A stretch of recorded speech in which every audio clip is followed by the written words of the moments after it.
소식 밝은 세상 대구 가톨릭 평화방송. 참예수님, 이성웅 세례자 요한 신부입니다. 다 함께 시작 기도로 이 일을 시작하며 바치는 기도 함께 바치겠습니다. 성부와 성자와 성령의 이름으로 아멘. 오소서 성령님, 저희 마음을 성령으로 가득 채우시어 저희 안에 사랑의 불이 타오르게 하소서. 주님의 성령을 보내소서. 저희가 새로워지리이다. 또한 온 누리가 새롭게 되리이다. 기도합시다. 하느님, 성령의 빛으로 저희 마음을 이끄시어 바르게 생각하고 언제나 성령의 위로를 받아 누리게 하소서. 우리 주 그리스도를 통하여 비나이다. 아멘. 성부와 성자와 성령의 이름으로 아멘. 반갑습니다. 우리는 지금 가톨릭의 재발견이라는 주제로 우리 신앙에 대해서 재조명해 보는 시간을 가지고 있습니다. 지난 2시간 동안 우리는 하느님을 재발견했고 그분의 외아들 예수 그리스도를 재발견했습니다. 지난 시간을 통해서 하느님과 예수님과의 관계가 좀 더 친밀해지고 가까워졌으면 좋겠습니다. 이번 시간은 삼일체의 제3위격이신 성령에 대해서 재발견해보는 시간을 가지겠습니다. 사실 이 주제가 저는 가장 흥미로운 주제입니다. 왜냐하면 많은 사람들이 성령에 대해서 오해 아닌 오해를 하고 있기 때문입니다. 그래서 잘못 알고 있는 것도 있고 또 잘못 이해하기 때문에 또 성령에 대해서 부담을 가지는 신자분도 계십니다. 그래서 성령이 어떤 존재인가, 그리고 어떤 역할을 우리 신앙 안에서 하고 있는지 재발견하고 또 성령에 대한 바른 이해를 가지고 신앙생활을 했으면 좋겠습니다. 재미있는 이야기 하나 들려드리겠습니다. 선교 열정에 불타는 신부님이 계셨습니다. 이 신부님은 누구를 만나든지 예수 그리스도를 전하는 아주 열정적인 선교사 기질이 있었습니다. 어느 날 신부님께서 병원에 갔습니다. 이가 안 좋아서 치과 의사를 보러 갔습니다. 이 치과 의사 선생님은 냉담을 오랫동안 하고 있었습니다. 그래서 신부님이 치과 의사 선생님께 또 선교 기질을 발휘해서 냉담을 풀고 하느님께 돌아오라고 계속해서 설교를 했습니다. 이제 치과 의사가 신부님을 눕히고 이렇게 이 안을 들여다보고 있었습니다. 그 와중에서도 신부님은 계속해서 하느님에 대해서 이야기를 했고 이번 주일에 나오십시오. 고해 성사를 보셔야 됩니다. 이렇게 계속해서 설득을 했습니다. 치과 의사 선생님이 이제 진료에 방해가 되니까 이렇게 말했습니다. 신부님, 오해하지 마시고 잘 들으세요. 치과 의사로서 말씀드립니다. 신부님, 그 입 제발 다무세요. 네, 아주 우스운 이야기입니다. 이 치과 의사 선생님은 냉담을 했는데 그 이유가 뭐냐면 하느님의 존재에 대해서 의문이 생겼습니다. 그리고 예수님도 의심스럽고 무엇보다 성령의 존재에 대해서 도저히 납득을 할 수가 없었습니다. 예수님이야 역사적으로 살았다, 부활을 했다, 여러 가지 증거가 있다, 이렇게 믿기 어렵지만 이해하려고 했지만 성령은 눈에 보이지도 않고 또 감지가 되지 않기 때문에 너무 형이상학적인 존재이고 초월해 있는 존재이기 때문에 성령은 도저히 믿을 수가 없었습니다. 그래서 삼일체의 한 위격이신 성령을 믿는 우리 종교를 도저히 받아들이기가 어려웠습니다. 그래서 진료를 마치고 신부님께 이렇게 물었습니다. 신부님, 이제 입 여셔도 됩니다. 진료 끝났습니다. 그런데 한 가지 질문이 있습니다. 이 치과 의사는 아주 논리적으로 신부님을 설득해야 되겠다. 성령의 존재가 없다는 것을 내가 증명해야 되겠다. 이런 마음으로 신부님께 질문을 합니다. 신부님, 저는 성령의 존재가 있는지 없는지 정말로 모르겠습니다. 잘 들어보십시오, 신부님. 성령은 눈에 보입니까? 신부님께서 눈에 보이지 않습니다. 라고 했습니다. 계속해서 질문 공세를 퍼붓습니다. 신부님, 그러면 성령의 소리를 들은 적이 있습니까? 신부님께서 없습니다. 라고 했습니다. 계속해서 이 의사 선생님이 질문을 합니다. 신부님, 그러면 성령의 냄새를 맡은 적이 있습니까? 신부님, 성령의 맛을 본 적이 있습니까? 신부님은 아니요, 아니요라고 대답합니다. 마지막으로 이 의사 선생님이 또 이렇게 질문을 합니다. 신부님, 그러면 성령을 느낀 적은 있습니까? 신부님께서 예, 성령을 느낀 적은 있습니다. 라고 응답했습니다. 이 의사 선생님이 이렇게 대답합니다. 신부님, 제가 5가지 질문을 던졌는데 신부님께서는 4가지 질문에 대해서 노라고 대답했습니다. 5가지 감각 중에서 4가지가 신부님을 부정하고 있습니다. 그런데도 신부님은 성령이 있다고 믿습니까? 그러자 신부님께서 이제 질문을 하십니다. 의사 선생님, 저도 질문 좀 해도 되겠습니까? 예, 해보십시오라고 선생님이 말했습니다. 의사 선생님께서는 우리의 고통을 경감시켜주는 역할을 합니다. 자, 그런데 저는 이 고통이라는 존재에 대해서 의문이 듭니다. 고통을 본 적이 있습니까? 의사 선생님이 없습니다라고 했습니다. 그러면 고통의 소리를 들은 적이 있습니까? 고통의 맛을 느낀 적이 있습니까? 고통의 냄새를 맡은 적이 있습니까? 의사 선생님이 없습니다, 없습니다, 없습니다라고 했습니다. 그리고 신부님이 또 묻습니다. 고통을 느낀 적은 있습니까? 예, 고통을 느낀 적은 있습니다. 신부님께서 말씀을 이으십니다. 당신도 5가지 감각 중에서 4가지 감각에서 노라고 응답했습니다. 하지만 우리는 고통이 있다는 것을 압니다. 성령의 존재도 이와 마찬가지입니다. 사실 성령을 믿지 않는 사람에게는 어떠한 설명을 해도 성령의 존재를 증명할 수가 없습니다. 하지만 성령을 믿는 사람에게는 어떠한 설명도 필요가 없습니다. 고통이 존재하는 것처럼 성령도 존재합니다. 그렇습니다. 성령은 눈에 보이지 않습니다. 하지만 하느님의 영이시고 하느님의 손길이십니다. 우리는 하느님의 손길을 항상 느끼고 있습니다. 그렇기 때문에 성령은 늘 우리와 함께 하시는 것입니다.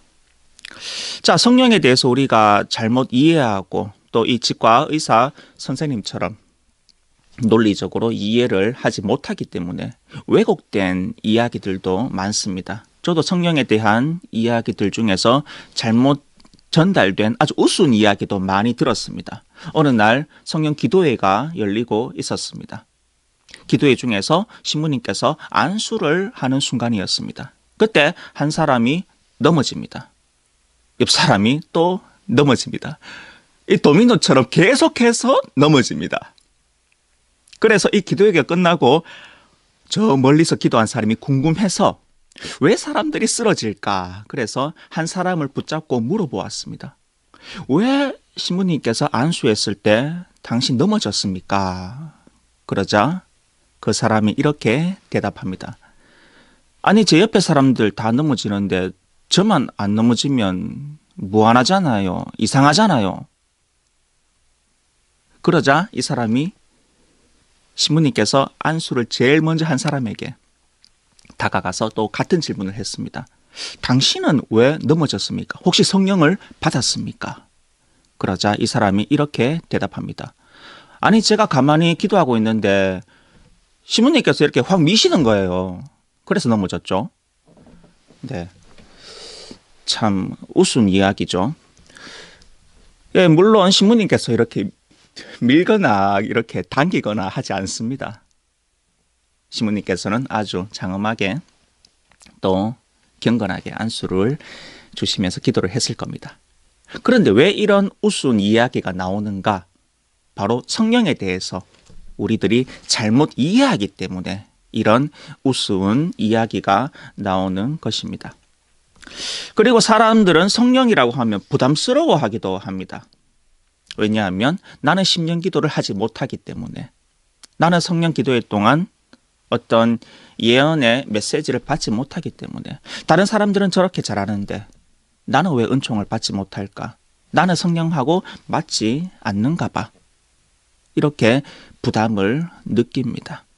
사실 저도 중학생 때 본당 신부님께서 성령 기도회를 이끄시는 분이셨습니다. 그래서 성령 기도회를 매주 참석했던 기억이 납니다. 그때 저도 이 심령 기도가 잘 되지 않습니다. 그런데 제 주위에 있는 이 누나들은 너무나 잘하는 거예요.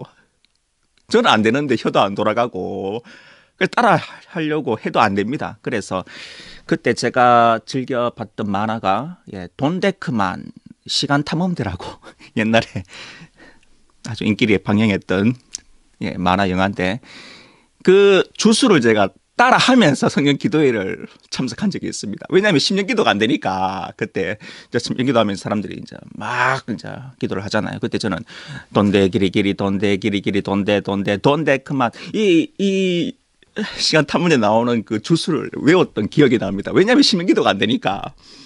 그리고 우리 주일학교 때 불렀던 뭐 마술 주무 외우는 노래, 사가라돌라 비지카폴라 비비디보비디부 뭐 이런 노래 있죠. 비비디보비디부.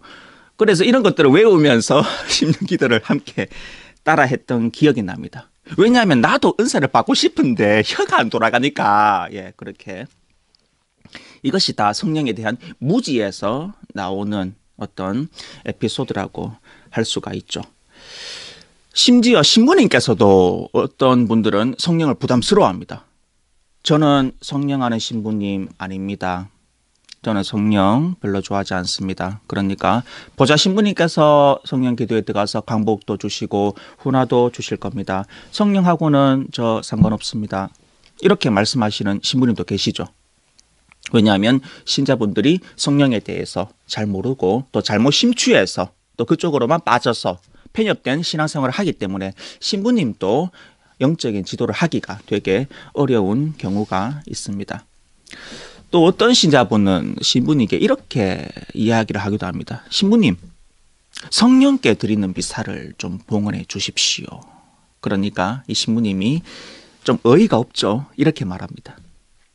성령께 드리는 미사는 할 수 없고 성자를 통해서 성부께 제가 제사를 드리겠습니다. 네, 이렇게 신학적으로 바르게 알려주기 위해서 신부님께서 이런 대답도 하십니다. 사실 성령은 처음에 말씀드린 것처럼 우리와 늘 함께 계시는 하느님이십니다.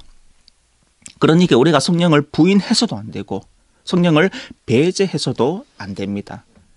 그런데 우리가 왜 이런 이야기를 하는가? 성령이 부담스럽다. 성령은 나와 맞지 않다. 심지어 신부님께서도 저는 성령하는 신부가 아닙니다. 그만큼 우리가 성령을 잘못 알고 있기 때문에 이런 이야기들이 나오는 것입니다. 우리는 성령과 가까운 관계를 유지해야 됩니다.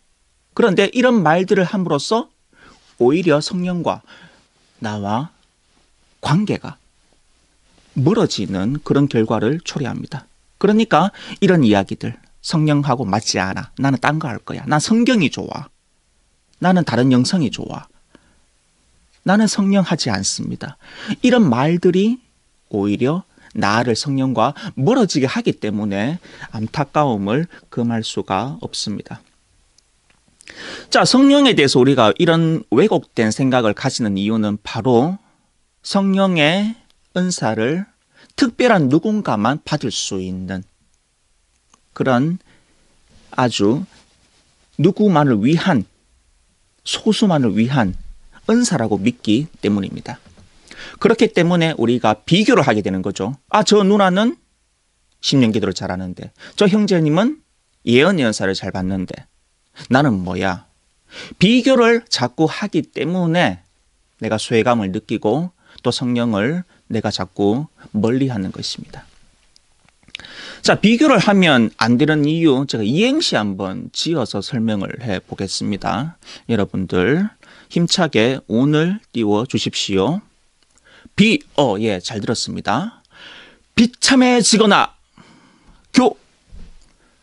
교만해진다. 네, 이해하셨죠? 비교를 하면 안 되는 이유입니다. 내가 못하다고 열등감을 느낄 때 비참해집니다. 내가 성령 잘 되네. 나는 좀 영을 받은 것 같아. 우쭐해집니다. 나는 쟤보다 더 은총을 받았어. 교만해집니다. 그렇기 때문에 우리는 절대로 너와 나를 비교해서는 안 됩니다. 둘 중 하나입니다. 비참해지거나 교만해집니다. 자, 이제 우리는 성령을 재발견하는 시간을 가지겠습니다. 성령은 부담이 아닙니다. 성령은 무엇인가? 선물입니다. 성령은 하느님과 이웃을 잘 섬기기 위해서 나를 도와주는 은총이자 선물입니다. 예수님께서 하느님을 사랑하고 이웃을 내 몸과 같이 사랑하라고 했습니다. 이 하느님과 이웃을 잘 사랑하기 위해서 내가 주님의 은총이 필요합니다. 내 힘으로는 모자라니까. 그 역할을 하는 것이 성령입니다. 하느님을 사랑하기 위해서, 이웃을 사랑하기 위해서 나에게 힘을 주시고 능력을 주시는 분이 바로 성령이십니다. 자, 제가 비교하지 말라고 했죠. 우리 모두는 각각의 다른 은사를 받습니다. 오순절이 되었죠. 승천하시고 성령이 내려옵니다. 교회 탄생일입니다. 교회의 생일이죠. Happy birthday to church. 예. 미국에서 제가 성령께 이렇게 노래 불렀는데, 예, 성령님 생신 축하드립니다. 이제 성령 강림도 얼마 남지 않았죠. 이 성령은 바로 은총입니다. 그리고 각각의 사도에게 다른 은사가 내립니다. 누구는 예언하고, 누구는 이상한 언어를 말하고, 누구는 가르치고, 누구는 이상한 말을 해석하고, 누구는 도움을 주고, 누구는 치유를 하고, 이런 각각의 은사, 다른 은사, 독특한 은사를 모든 사람들이 받았습니다. 그리고 이 은사는 공동체를 건설하기 위해서 쓰여지는 것입니다. 바로 선물입니다. 선물은 줘야지 선물입니다. 내가 가지고 있으면 선물이 아닙니다. 누군가를 위해서 내가 줄 때 이것이 그 사람에게 선물이 되는 겁니다. 성령의 은사는 쓰여져야 됩니다. 다른 사람을 위해서, 하나님의 일을 위해서, 우리 공동체를 위해서 반드시 쓰여져야 되는 것입니다. 자, 우리 모두가 이 선물을 가지고 있습니다. 누군가 한 명 또는 소수가 가지고 있는 것이 아닙니다. 우리가 잘 알고 있는 동방박사 이야기 잘 아시죠? 동방박사가 몇 명입니까? 네, 3명. 정답. 네, 잘하셨습니다.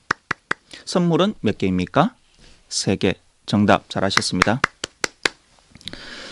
자, 그런데 성경에 보면 선물은 3개 맞아요. 황금, 유향, 모략. 그런데 동방박사가 3명이라는 증거는 없습니다. 성경 여러분들 신구약 다 찾아보세요. 동방박사가 3명이다 라는 구절은 없습니다. 그런데 우리는 자연스럽게 동방박사가 3명이라는 것을 알고 있습니다. 이것은 성경에 근거하지 않고 우리 성전, 거룩한 전통에 근거하고 있습니다.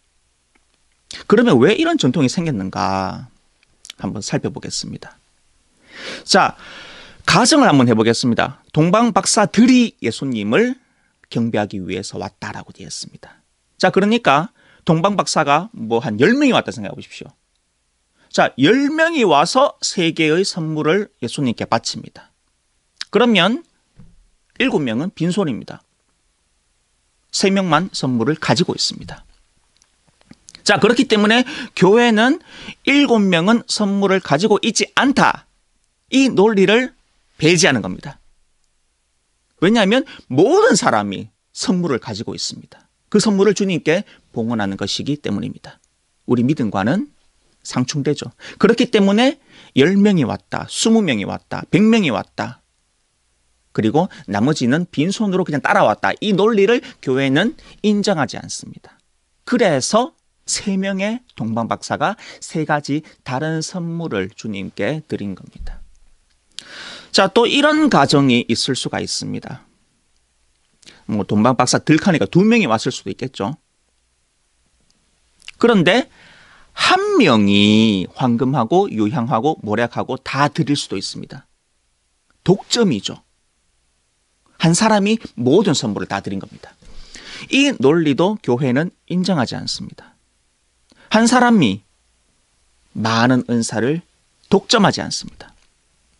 모든 사람이 골고루 각각의 독특한, 유니크한 은사를 가지고 있습니다. 이 영어로 유니크하면 이게 좋은 말인데 우리말로 독특하다 하면 좀 이상하게 들리네요. 너 참 독특하다 이런 말 하면 좀 부정적이죠.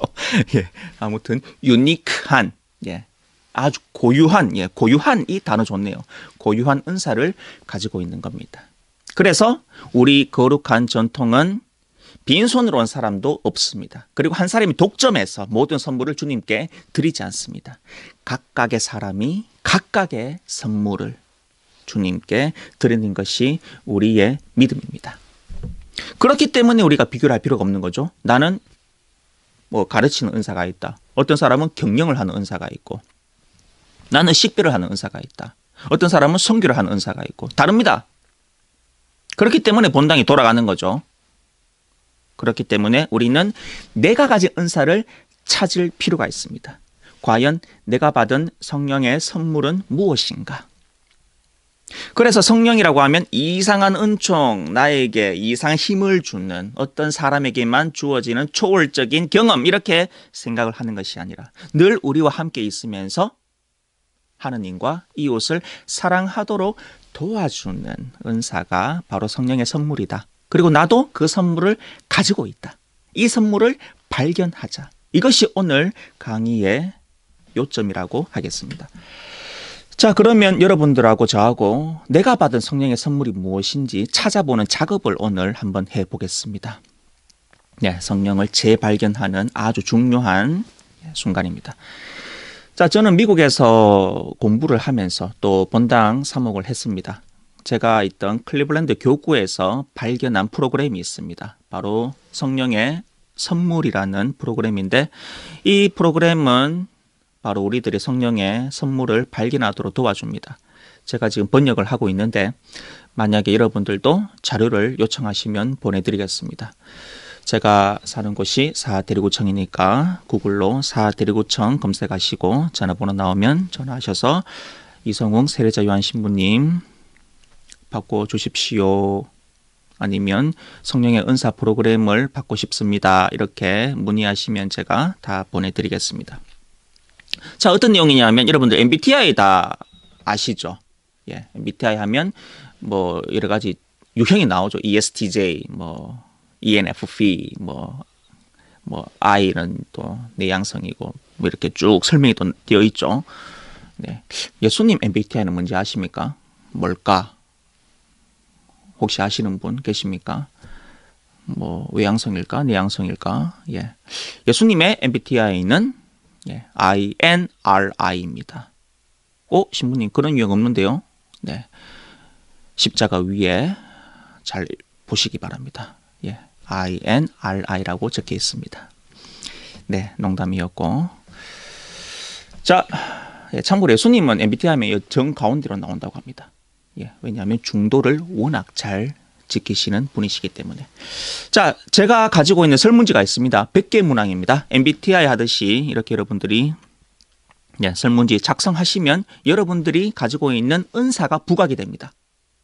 그것을 보고 여러분들이 내가 이런 은사를 가지고 있구나. 어떻게 개발을 해야 되겠다. 이렇게 생각을 하고 또 묵상을 하고 또 기도하시면 좋겠습니다. 그리고 실천으로 옮기면 우리 공동체를 위해서도 나를 위해서도 하느님을 위해서도 영광이 되는 일이겠죠.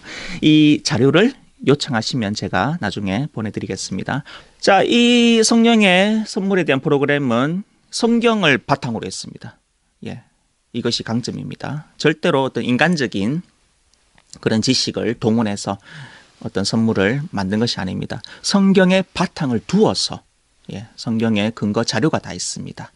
그리고 20가지 은사를 추출했습니다. 그래서 여러분들이 제가 보내드린 자료 보면은 내가 이런 은사를 가지고 있구나. 또 성경에는 이런 구절이 있구나. 읽으면서 내가 가진 은사를 묵상을 할 수도 있습니다. 자, 지금은 제가 20가지 은사를 한번 소개를 시켜드릴게요. 여러분들은 노트를 꺼내시고 연필을 꺼내시기 바랍니다. 그리고 제가 하나하나 설명하는 은사가 내가 가지고 있는 은사인 것 같다. 내가 이 은사를 가지고 있다. 이렇게 생각하시면 체크를 하시면 되겠습니다. 그리고 적어 보십시오.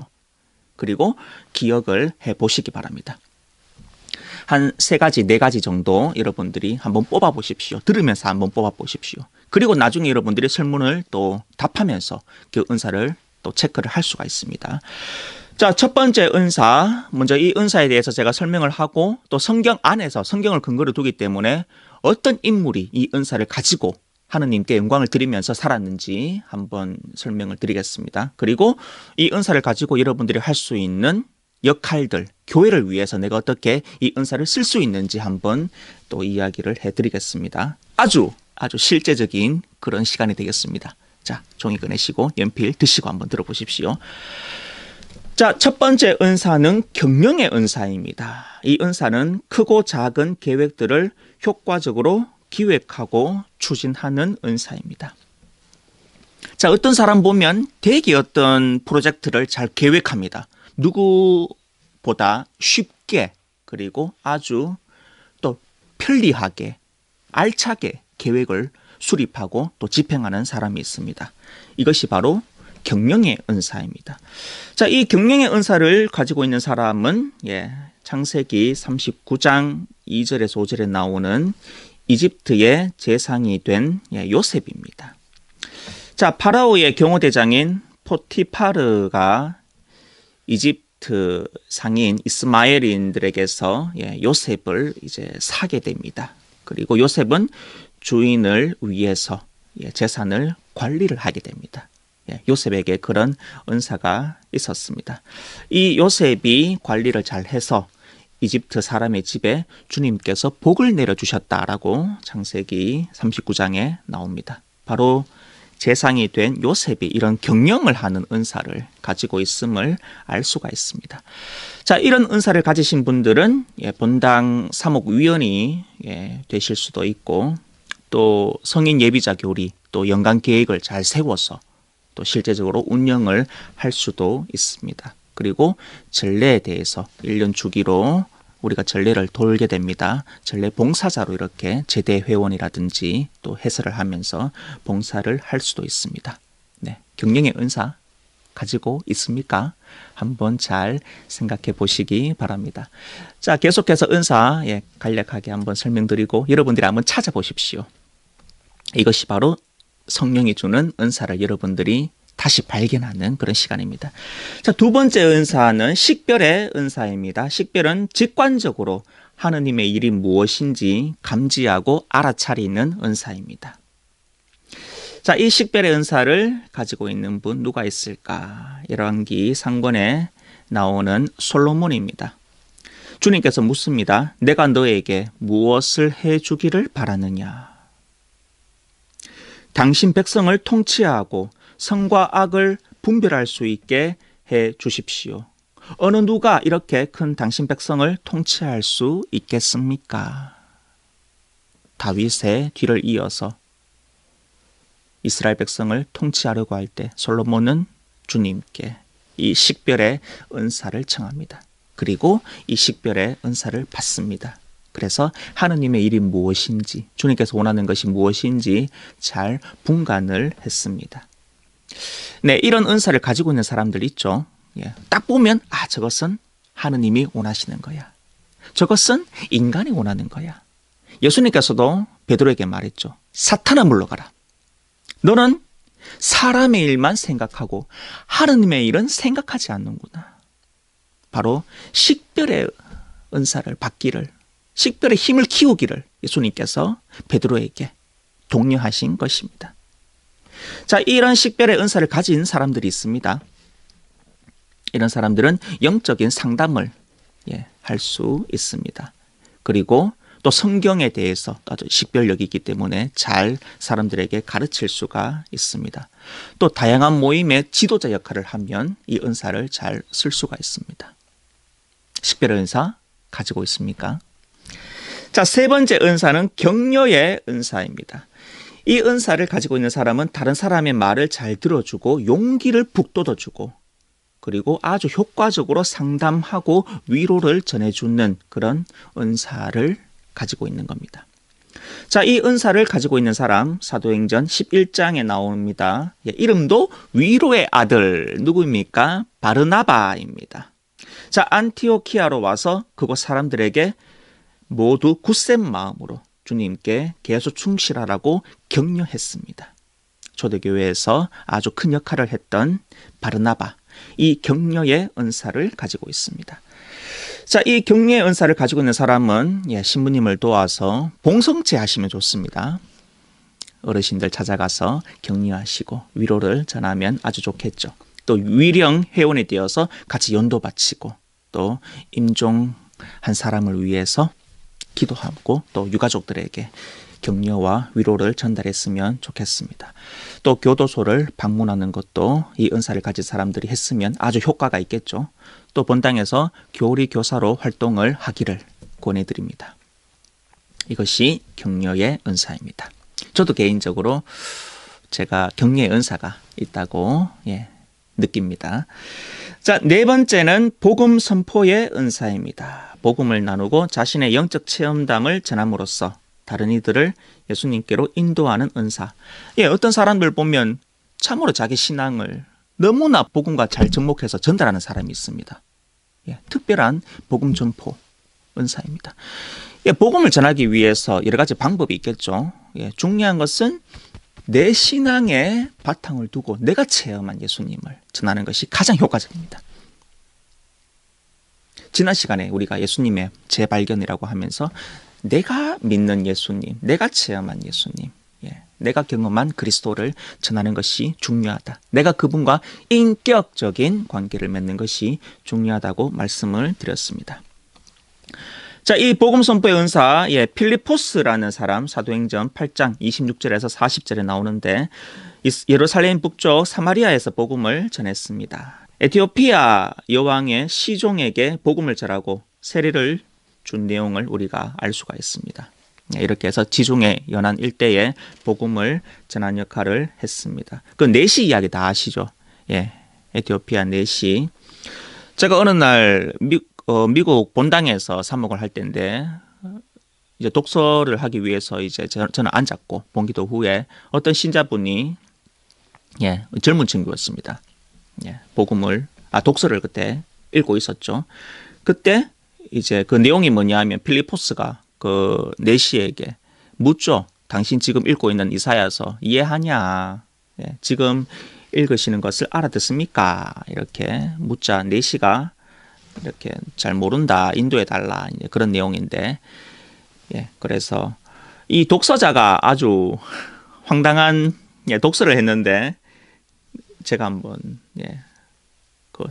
따라해 보겠습니다. 그래서 그 필리포스가 지금 읽으시는 것을 알아듣습니까? 하자 이 독서자가 이제 내시 멘트를, 그 라인을 이야기합니다. 이렇게 갑자기 음성을 바꿔서 하는 겁니다.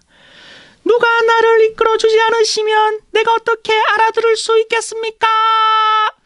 제가 미사 후에 아니 그 왜 톤을 또 음성을 바꾸냐 하니까 이 친구가 하는 얘기가 신부님 그 내시가 있는 말 아닙니까? 이렇게 아주 황당한 경우가 있었습니다.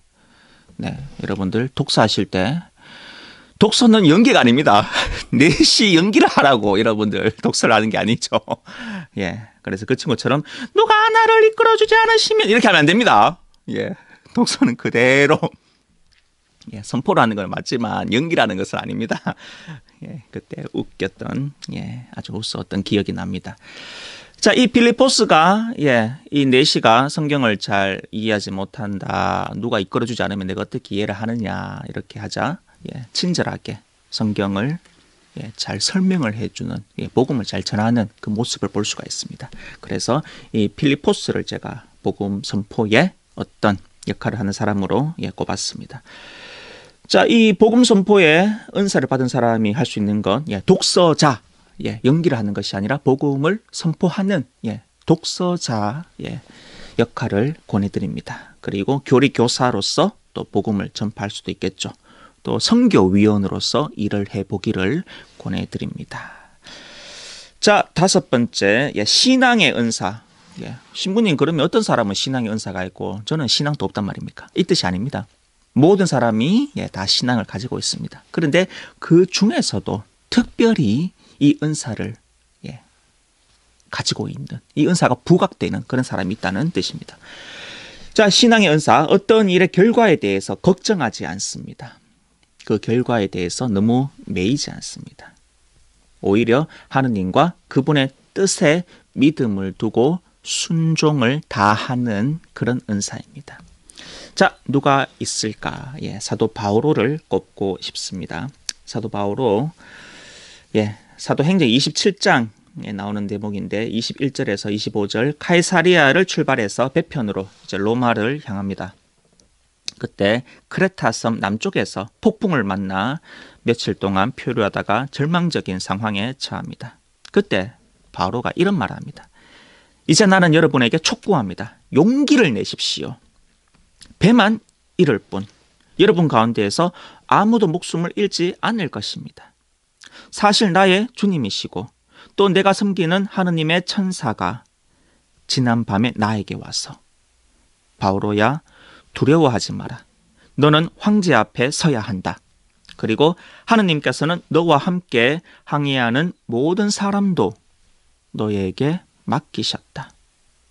하고 말하였습니다. 그러니 여러분 용기를 내십시오. 나는 하느님을 믿습니다.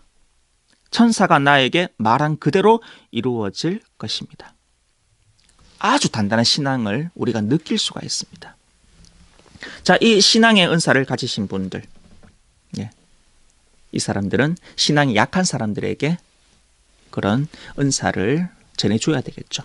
그래서 교구나 본당의 어떤 운영위원이 되어서 일하시기를 권해드립니다. 그리고 리더의 역할, 또 영적인 리더 역할을 하기를 권해드립니다.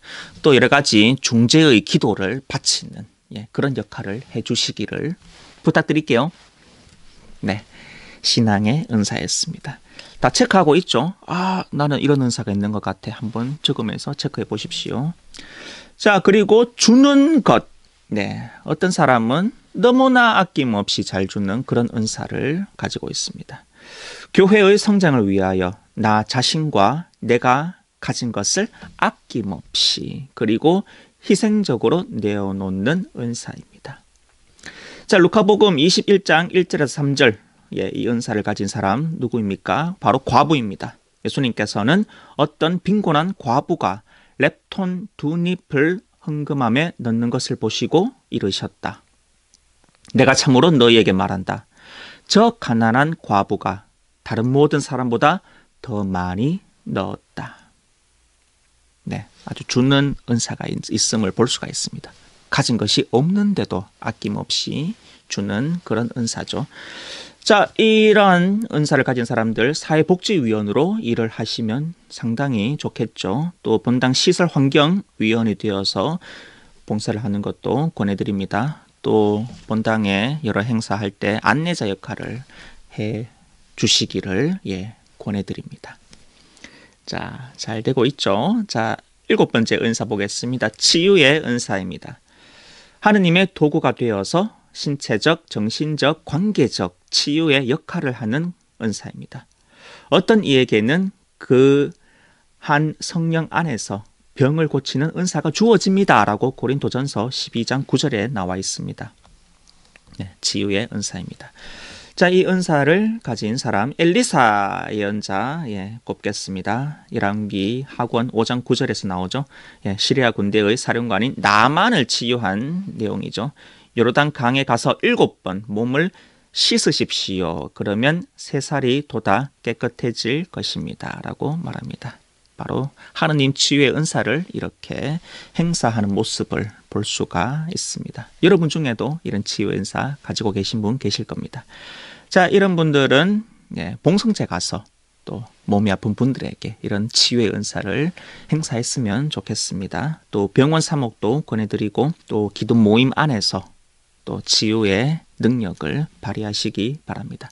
또 영적인 상담을 하면서 마음에 응어리진 그 아픔을 치유해 주시면 좋겠습니다. 자, 도움의 은사로 넘어가겠습니다. 다른 이들이 효과적으로 자신의 일을 수행하고 봉사하도록 지지해주고 도와주는 은사입니다. 자, 성경에 누가 있을까? 마리아 막달레나. 마르코복음 15장 40절에서 나오는 대목입니다. 예수님께서 갈릴레아에 계실 때에 그분을 따르며 시중을 들던 역할을 했습니다. 자, 이 도움의 은사는 어떻게 쓰여질까? 미사 안내 봉사자로서 또 본당 사무실에서 또 함께 일할 수가 있겠죠. 또 복사 제대에서 봉사할 수 있겠죠. 또 제대 회원으로서 또 그리고 본당 운영위원으로 또 여러 가지 사목적인 봉사가 있습니다. 그런 활동을 하면서 이 은사를 쓸 수가 있을 겁니다. 제가 지금 계속 성경 인물을 한 명씩 알려드리고 있습니다. 이 인물에 비추어서 내 삶도 한번 잘 묵상해 보시고 그 은사 잘 활용할 수 있도록 다짐도 해보시기 바랍니다. 자, 환대의 은사. 마음의 문을 활짝 엽니다. 어떤 사람 보면 너무나 활짝 완전 오픈 마인드죠. 그래서 상대방을 환영하고 또 이 사람들은 다른 사람들을 예수님처럼 여깁니다. 그래서 예수님을 받아들이듯이 그 사람을 받아들이고 그 사람들에게 봉사를 하는 그런 은사입니다. 때때로 자신이 가진 것도 나누면서 다른 이들을 환대합니다. 환대의 은사를 가진 사람입니다. 자, 엠마오로 가는 두 제자를 꼽고 싶습니다. 루카복음 24장에 나옵니다. 저희와 함께 묵으십시오. 저녁 때가 되어가고 날도 이미 저물었습니다. 이렇게 예수님을 초대합니다. 환대를 합니다. 그래서 예수님을 붙잡게 되는 거죠. 예수님하고 머무르게 됩니다. 그 순간 예수님께서 빵을 떼실 때 그분을 알아봅니다. 바로 상대방에게 환대를 할 때 우리는 예수 그리스도를 발견하게 되는 것입니다. 자, 환대의 은사를 가진 사람들, 성 빈첸시오에 가난하고 힘든 사람들을 위해서 봉사를 하는 단체죠. 또 성당에서 안내하는 봉사자, 또 사회복지위원으로서 사목을 한번 해보시기를 권해드립니다. 자, 어떤 사람은 중재의 은사를 가지고 있습니다. 이 중재의 은사를 가지고 있는 사람, 싸울 때 중재하는 그런 것이 아니라 하느님과 다른 사람들 사이에서 하느님의 은총을 전해주는 기도를 해서 주님의 은총을 모든 사람들에게 알리는 그런 은사가 중재의 은사입니다. 자, 기도로서 산도 옮길 수 있다는 믿음을 가지고 꾸준하게 충실하게 다른 이들을 위해서 기도를 하는 은사입니다. 자, 베드로를 위한 교회 기도를 꼽을 수가 있는데 사도행전 12장 5절에서 17절의 말씀인데 야고보가 순교하고 베드로가 투옥이 되죠. 베드로가 감옥에서 기적적으로 풀려나는 그런 대목입니다. 이때 감옥에 갇혀있던 베드로를 위해서 교회가 끊임없이 기도를 합니다. 바로 중재의 기도를 한 것을 알 수가 있습니다. 자, 이 중재의 은사를 잘 발휘한 성경 속의 인물 아브라함을 꼽고 싶습니다. 창세기 18장 22절에서 32절의 말씀입니다. 아브라함이 소돔을 위하여 비는 내용입니다. 하느님께 협상을 하는 그런 대목이죠. 하느님, 소돔이 너무나 이제 퇴폐하니까 또 소돔과 고모라가 멸망하니까 이제 벌하지 말라고 하느님께 이제 이야기를 하는 대목이죠. 진정 의인을 죄인과 함께 쓸어버리시렵니까? 그 안에 있는 의인이 쉰명 때문이라도 용서하지 않으시렵니까? 예. 그리고는 이제 사람을 점점 줄이는 거죠. 50명이 아니라 45이면 쓸어버리시겠습니까? 40이면 쓸어버리시겠습니까? 30이면 어떻습니까? 20명은 어떻습니까? 네, 자꾸 협상을 하는 거죠. 10명이 있으면 그 사람들을 위해서라도 살려야 되지 않겠습니까? 예, 그러자 하나님께서 그 10명을 보아서라도 내가 파멸시키지 않겠다. 참으로 협상을 잘하는 거죠. 예, 중재의 은사를 통해서 사람들에게 복을 주는 아브라함의 모습을 보았습니다. 자, 이런 중재의 은사 나도 가지고 있을까? 혹시 이런 은사 가지고 있다고 체크하신 분들은 어떤 역할을 할 수 있을까? 기도 모임을 이렇게 인도하는 역할, 또 냉담자 회두를 위해서 많이 힘쓰시면 좋을 것 같습니다. 또 선교를 위해서. 참 재밌는 것이 뭐냐 하면 선교 사업의 수호 성인이 소아데레사 성녀입니다. 그런데 이 성녀는 수도원 밖을 나간 적이 없습니다. 신기하지 않습니까? 어떻게 수도원을 나간 적이 없는 사람이 선교 사업의 수호 성인이 되었을까? 바로 중재의 은사를 잘 활용해서 기도로서 세상을 위해서 자신을 봉헌했기 때문에 선교 사업의 수호 성인으로 선포가 된 것입니다. 바로 이 중재의 은사를 잘 가지고 있는 사람은 기도로서 세상을 선교를 할 수가 있는 겁니다. 자, 그리고 계속해서 넘어갑니다. 11번째 은사인데 반틈 넘어갔는데 지식의 은사입니다.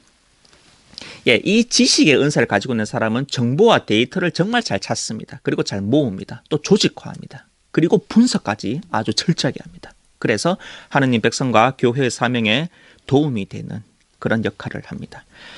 자, 지식의 은사, 바오로 사도 역시 꼽습니다. 이 바오로 사도는 제가 한 3번 정도 꼽았는데 그만큼 다양한 은사를 아주 잘 활용했기 때문입니다.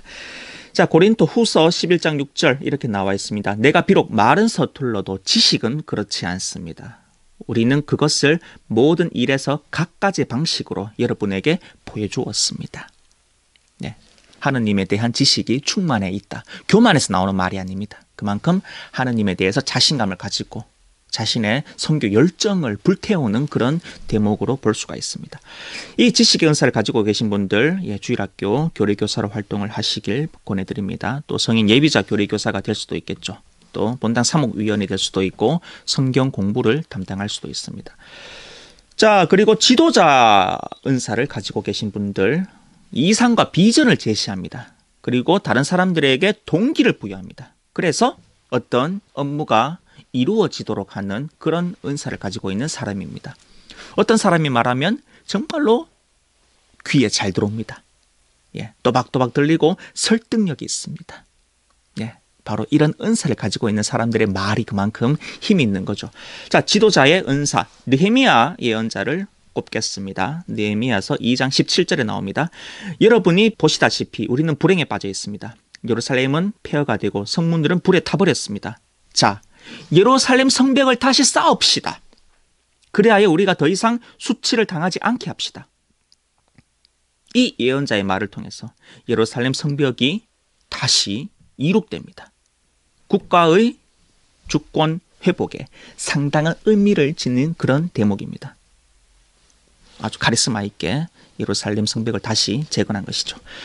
자, 지도자의 은사를 가진 사람들, 본당 사목위원이 될 수도 있고 다양한 본당 계획을 수립하는 일에 힘써 주시면 좋겠습니다. 또 젊은이들을 위해서 봉사를 하면 좋겠습니다. 또 전례지기 역할을 할 수도 있고 또 성인 교리 교육을 담당할 수도 있겠습니다. 자, 자비의 은사, 고통을 겪고 있는 사람들에게 깊은 연민을 느끼고 그리고 사랑으로 봉사하고 도움을 주는 은사, 자비의 은사. 대표적인 인물 누구입니까? 자비를 실천한 착한 사마리아인이죠. 루카복음 10장 30절에 나오는 대목이죠. 자, 사제 레위인 사마리아인 세 사람이 있었죠. 예수님이 묻습니다. 너는 이 세 사람 가운데에서 누가 강도를 만난 사람에게 이웃이 되어 주었다고 생각하느냐? 자비를 베푼 사람입니다. 라고 대답을 하게 되죠. 너도 가서 그렇게 하여라. 자비의 은사를 가진 사람들, 사회봉사활동, 또 교도사목, 비민사목, 또 봉성체 봉사자로 활동을 하시면 좋겠습니다.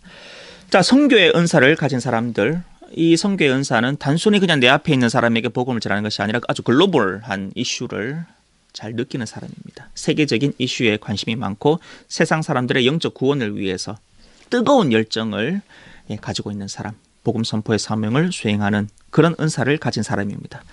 역시 바오로 사도입니다. 선교하면 바오로 사도죠. 자, 에페소서 3장 8절에 나옵니다. 모든 성도들 가운데에서 가장 보잘것없는 나에게 은총을 주시어 그리스도의 헤아릴 수 없는 풍요를 다른 민족들에게 전하고 과거의 모든 시대에 만물을 창조하신 하느님 안에 감추어져 있던 그 신비의 계획이 어떠한 것인지 모든 사람에게 밝혀주게 하셨습니다. 이 엄청난 일을 하도록 하느님께서 나를 부르셨습니다. 선교의 은사, 아주 뜨거운 불타는 그런 열정을 가지고 있었죠. 선교의 은사를 가진 사람들, 사제, 수도자, 이런 분들 꼽을 수가 있고, 이 은사 가지고 계신 분들 사제나 수도자 한 분 되시길 권해드립니다. 우리 젊은 친구들 아시겠죠? 또 사회 정의 운동을 위해서, 그리고 또 세계적인 이슈에 관심이 있기 때문에 이주민들을 위한 일들을 하시면 좋겠습니다. 자, 영적 지도자로서의 은사를 가진 사람들, 그리스도인들의 성장과 양성을 위해 장기간 동안 자신을 헌신하는 은사입니다. 베드로를 꼽겠습니다. 초대 교황님이죠. 교회를 위해서 헌신했죠. 요한복음 21장 16절입니다. 요한의 아들 시몬아, 너는 나를 사랑하느냐? 예, 주님, 제가 주님을 사랑하는 줄을 주님께서 아십니다. 그러자 이제 영적 지도자로서의 권리를 주시죠. 내 양들을 돌보아라. 자, 이 대목도 아주 감동적인 대목인데 베드로가 몇 번 예수님을 부인했습니까? 3번 부인했습니다. 그래서 예수님께서 3번 묻습니다. 나를 사랑하느냐? 나를 사랑하느냐? 나를 사랑하느냐? 3번 베드로는 고백을 합니다. 그래서 3번 배반했던 그 아픔을 치유하는 것이죠. 자, 영적 지도자로서의 역할, 기도 모임을 주재하고 성경 공부 모임을 지도합니다. 그리고 역시 사제나 수도자가 되기를 권해드립니다. 또 본당 사목위원 중에서 지도자 역할을 하기를 권해드립니다. 자, 예언을 하는 은사, 하나님의 뜻을 잘 파악해서 그분의 메시지, 진리, 부르심을 사람들에게 잘 전달하는 은사입니다. 저의 주보성인 세례자 요한 꼽겠습니다. 루카복음 3장 1절에서 18절에 세례자 요한의 대목이 나옵니다. 회개하고 합당한 열매를 맺어라. 그러자 군중, 세리, 군사들이 저희는 어떻게 해야 됩니까? 라고 묻죠. 그러자 가진 것을 나누어 주어라. 그리고 정해진 것보다 더 받지 마라. 그리고 강탈하거나 갈취하지 말고 너희 봉급으로 만족하여라. 이렇게 주님의 메시지를 각 사람들에게 너무나 분명하게 잘 전해줍니다. 바로 세례자 요한이 이 예언의 은사. 예언은 무엇인가를 예언하는 것, 미래를 내다보는 은사가 아니라 하느님의 뜻을 잘 전해주는 메신저 역할을 하는 것이 예언자죠. 이것이 바로 예언의 은사입니다. 물론 다른 미래의 일을 또 예언도 하는 그런 역할도 겸해서 수행을 할 수도 있겠죠. 그런데 본질적인 것은 하느님의 뜻을 알려주는 것이 예언의 은사다. 자, 이 역할을 하는 것은 영적 상담가, 또 교리 교육 담당, 또 사회 정의를 위해서 사목을 할 수가 있겠습니다. 자, 그리고 봉사의 은사, 교회의 사명이 완수되도록 필요한 도움과 지지를 봉헌하는 은사. 사도행전 6장 1절에 나오죠. 7 봉사자가 나옵니다. 자, 예루살렘의 신자 공동체 안에서 식량 배급 문제로 불화가 생기자 베드로를 비롯한 사도들의 제안으로 공동체는 스테파노를 비롯해서 7 봉사자를 뽑습니다. 이것이 바로 가톨릭 교회 부재직의 시작입니다. 자, 이 봉사의 은사를 가진 사람들, 교회를 미화할 수도 있고 청소할 수도 있고 또 전래 꽃꽂이 쪽으로 일을 할 수도 있습니다. 또 사무실을 도울 수도 있고 다양한 봉사활동이 있는 거죠. 이런 다양한 활동을 할 수가 있습니다. 가르치는 은사, 어떤 사람은 어떤 주제를 잘 이해할 수 있도록 효과적으로 정보를 전달합니다. 또 사람들의 성장을 위해서 아이디어나 지식을 아주 기술적으로 잘 전달하는 사람이 있습니다. 가르치는 은사. 아폴로를 꼽고 싶습니다. 에페소에서 선교를 합니다. 성경에 나와 있습니다. 그는 알렉산드리아 출신으로 달변가이며 성경에 정통한 사람이었다. 이미 주님의 길을 배워 알고 있던 그는 예수님에 관한 일들을 열정을 가지고 이야기하며 정확하게 가르쳤다라고 나와 있습니다. 주일학교 교사, 성인 예비자 교리교사, 성경 공부 지도자, 또 영적 지도자로 활동을 하면 좋겠습니다. 그리고 이제 2개 남았는데 지혜의 은사. 통찰력을 가지고 지식과 진리를 적용하는 은사. 지식은 단편적으로 내가 알고 있는 것. 지혜는 그것을 엮어서 효과적으로 활용하는 은사입니다. 이를 바탕으로 해서 교회 사명이 잘 수행되도록 하는 거죠. 스테파노 꼽겠습니다. 사도행전 6장 10절. 다른 민족 사람들과 논쟁을 하는 장면인데 그러나 그의 말에서 드러나는 지혜와 성령에 대항할 수 없었다 이렇게 나옵니다. 지혜의 은사가 충만히 이 스테파노에게 내려져 있었던 것입니다. 본당 운영을 하거나 또 상담을 하고 또 피정이나 워크숍을 이끄는 그런 역할을 하면 좋겠습니다. 종교 교육 지도자 또 사무위원으로 활동을 하시면 좋겠습니다. 마지막으로 창조의 능력 3가지가 있습니다. 무엇인가를 잘 만들고 또 음악적 재능이 있고 또 글을 써서 독자를 감화시키는 그런 은사입니다. 자, 만들기. 성막 제조 기술자인 부찰렐이라고 탈출기 31장 1절에 나옵니다. 꼽을 수가 있고, 그리고 음악적인 재능은 다윗입니다. 사무엘 상권에 나오죠. 16장 14절. 사울이 이제 악령에 시달리고 있을 때 다윗이 비파를 하프라고 생각하시면 되겠죠. 현악기를 켜자 평온해졌다 이렇게 나와 있습니다. 음악적인 재능을 가지신 분들도 계실 거고, 또 글쓰기 유다 서간. 유다가 이스카리오 유다가 아니죠. 편지에 이렇게 나와죠. 예수 그리스도의 종이며 야고보의 동생인 유다가라고 이렇게 하면서 자신을 밝힙니다. 그래서 이단을 심판하는 내용, 그리고 교회가 이제 이단을 배척하고 바른 신앙을 가질 수 있도록 훈계하는 내용. 이 글쓰기는 우리가 가톨릭 서간, 바오로 서간에 보듯이 이런 사도들을 통해서 이런 은사를 묵상을 할 수도 있겠습니다. 자, 20가지 은사 다 나열했습니다. 여러분들은 어떤 은사를 발견했습니까?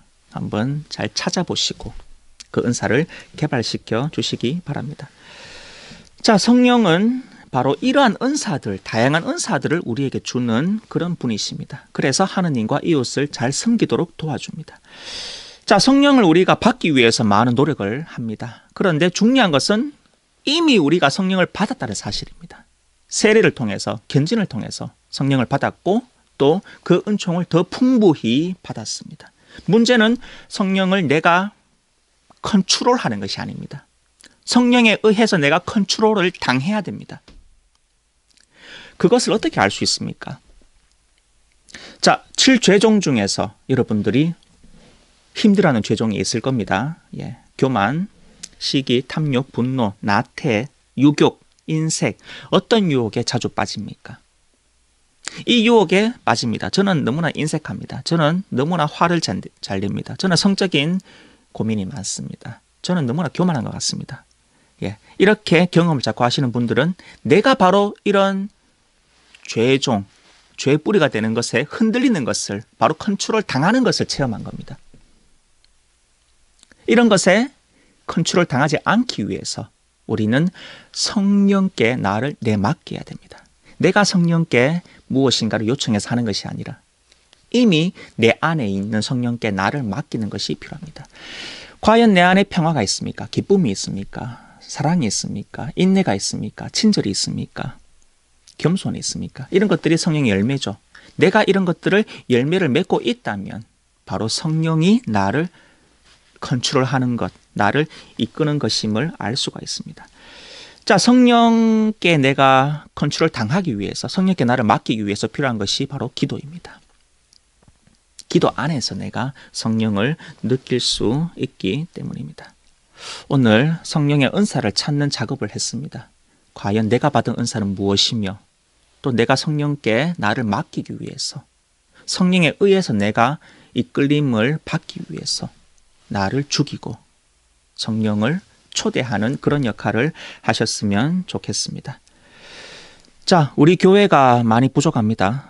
여러 가지 이슈도 많습니다. 하지만 성교회라고 하는 이유는 성령께서 우리를 이끌고 계시기 때문입니다. 교회는 성인들을 모아놓은 박물관이 아닙니다. 오히려 죄인들을 모아놓은 병원입니다. 이 병원 안에 있는 죄인들을 성령께서 거룩하게 하시고 우리를 하느님께 인도하실 것입니다. 자, 성령께 의지하면서 마친 기도로 마무리하겠습니다. 성부와 성자와 성령의 이름으로 아멘. 성령이시여 감사합니다. 하느님의 숨결을 느끼게 해주심에 깊이 감사합니다. 이제 제 뜻이 아니라 하느님의 뜻을 잘 이해하고 받아들이고 그리고 실천할 수 있도록 저와 함께 하소서. 오소서 성령님. 영광의 성부와 성자와 성령께 처음과 같이 이제와 항상 영원히 아멘.